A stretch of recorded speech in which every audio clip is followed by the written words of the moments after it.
សួស្តីអ្នកនរគ្នាឥឡូវបើកាន់វីដេអូថ្មីទៀតហើយដែលយើងមានពីរគ្រឿង Udomo ពីគេដែល AP ទាំងពីរនេះគឺសិតតែភ្ញៀវកំងដែលយើងមាននាឡិកាបបងនារីហើយនិងបបងបរោះតែសម្រាប់វីដេអូទី1គឺយើងនឹង review បបងនារីមុនអញ្ចឹងឥឡូវ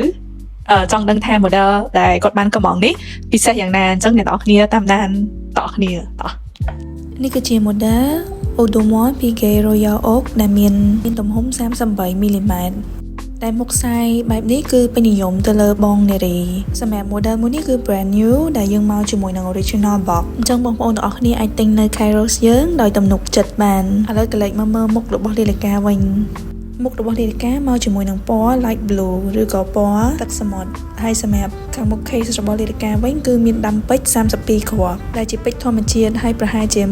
1.02 ការ៉ាត់សម្រាប់តួនាឡិកាវិញគឺធ្វើឡើងពី stainless steel សម្រាប់ model មួយនេះគឺពេញនិយមមែនតើហើយលក់ដាច់មែនតើនៅ Kairos យើងមិនថាបងនារីបងបរោះក៏អាចប្រើបានដែរព្រោះដោយសារនៅពេលដែលយើងពាក់នៅលើដៃគឺ comfortable មែនតើបើបងប្អូនស្រឡាញ់អាច contact មកលើបាន